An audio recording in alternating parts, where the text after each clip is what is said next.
ભૂતકાળની અંદર પણ જે નીટની પરીક્ષા અથવા તો કહી શકાય કે એસએસસી સીજીએલની પરીક્ષાઓ હોય તો એ આ જ પ્રકારે ટેલિગ્રામ એપ્લિકેશનના માધ્યમથી આ પેપરો વેચવામાં આવેલા છે.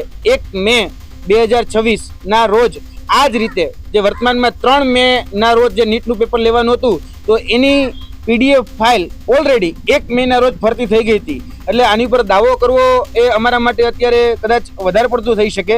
આ સાયબર ફ્રોડ છે કે ખરેખર પેપર લીક થયેલું છે એ તપાસ કરવાની જવાબદારી એ પોલીસ તંત્રની છે. પોલીસ તંત્ર આની પર કદાચ તપાસ કરી શકે છે.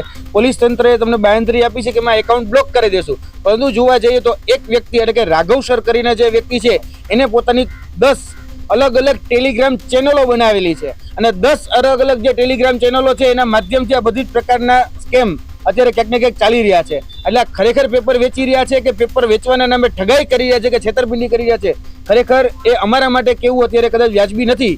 અમે એવી એક્સપેક્ટેશન અથવા અપેક્ષા રાખીએ છીએ કે વિદ્યાર્થીઓ સાથે કે છેતરપિંડી ન થાય, એ પૈસાના માધ્યમથી પણ ન થાય અને કોઈને લોભામણી જાહેરાત કે આંબલી પીપલી દેખાડીને પણ ક્યાંક એની સાથે ઠગાઈ ન કરે એ પણ આ બાબતથી ધ્યાન આવે. કારણ કે 5,74,00,000ના ઉઘરાણા થયા છે, તો 5,74,00,000ના ઉઘરાણા ભવિષ્યમાં ન થાય એના તકેદારીના ભાગરૂપે આ પ્રેસ કોન્ફરન્સ છે. બાકી તપાસ કરવાની જવાબદારી એ પોલીસ અધિકારીની છે.